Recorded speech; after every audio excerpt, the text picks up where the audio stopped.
Ang tanong ko po tungkol po doon sa subject naming philosophy. Bakit po halos lahat po doon sa philosopher mga hindi naniniwala sa Diyos. At may nagsabi pa pong ang Diyos daw parang nakalakihan na natin. Alam mo, ang filosofiya sa tunay niyang kahulugan, yan ay pag-aaral ng reasons. Reasons, no? At pagka ang isang tao ay nagtatawag na siya philosopher o kaya master of philosophy, tapos hindi naniniwala sa Diyos, hindi philosophy pinag-aralan ng kagaguhan yun.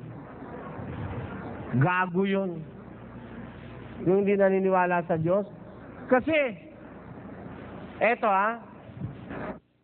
po, ang philosophy as it is defined, in the dictionary, it must be based on reasons. Reasons. Ngayon, kung totoo na naniniwala sila sa reasons, what is the reason why flowers appear in different colors?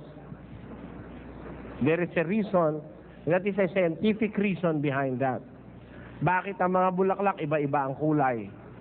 Kasi po, ang mga bubuyog, ang mga paru-paro, ang mga insekto, na-attract sa iba-ibang kulay. Nag-a-attract yon para sila'y dapuan ng insekto.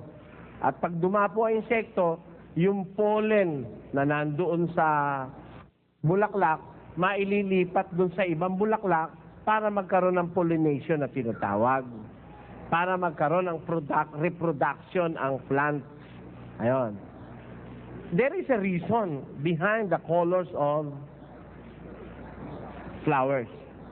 Sabi nga si Rizal, cada nota que el viento murmura, cada rayo de luz en el sol, cada flor en la verde llanura, es un himno la gloria de Dios, sabi niya. Meron ho kasing kahulugan lahat ng bagay, may reason. Bakit kaya ang ating kilay pag ganon? Nakakita na ho kayo ng kilay pag ganon? Nakakita na? Wala pag ganon. Alam niyo kung bakit? Pinag-aralan ko. Ang tao pinapawisan. Pag wala pong kilay, magdidiri-diretso yung pawis mo dito. Diba? Mahapdi sa mata. Para iiwas yung pawis na manggagaling sa noo. Para iiwas sa mata, may kilay ang tao pag ganon. Itutulo yun pag ganon.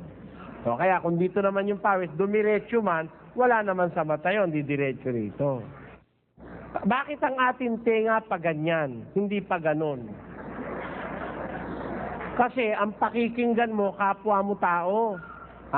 Kapwa mo tao, kaharap mo ang pakikinggan mo. Hindi naman yung ang pakikinggan mo, yung dating ng ulan na galing sa taas.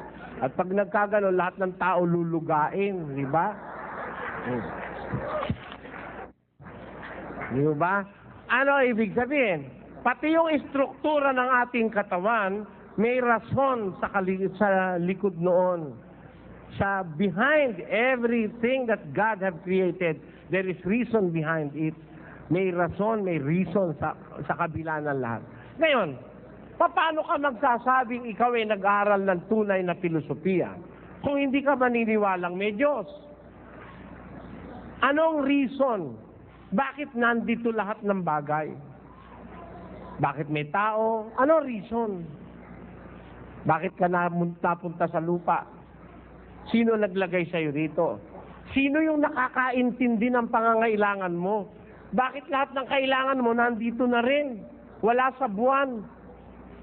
Diba? Alam mo, may talata sa Biblia, sa lupa nang gagaling ang lahat ng kailangan ng tao Assignment mo yun, Kailangan bago tayo dumati sa Pampanga, alam mo na Lahat ng bagay nandito sa lupa Dito mo kukunin Andito, wala sa buwan. Wala sa buwan. Para mabuhay ka, pupunta ka sa Mars, kukuha ka rin ng pagkain, Nandito lahat. O, sino kaya yung nakakaintindi ng reasons? Sino yung gumawa nun? na kailangan mo ang vitamin C, naglagay siya ng vitamin C. Saan? Sa kamatis, sa orange, sa papaya. Merong ayaw kumain ng orange, maasim daw. Papaya, hindi naman maasim, pero very rich in vitamin C. Naglagay siya sa bayabas. Kasi kailangan ng taong vitamin C. Lalo na pagka tag-ginaw, kailangan ng vitamin C para wag kasipunin. Sino naghanda nun kung walang Diyos? Kaya kung meron kang reason, dapat may Diyos. That is the main reason behind every wisdom. There is a Creator. Meron Diyos. Di pwedeng wala. Dahil kung walang Diyos, mawawala lahat ng reasons. Mawawala lahat. Ewan ko, di ko lang kayang ipaliwanag sa iyo lahat ngayon, kapatid. Ubusin natin ng oras. Pero, umpisahan mo sa umpisa, nagtanim ka ng palay.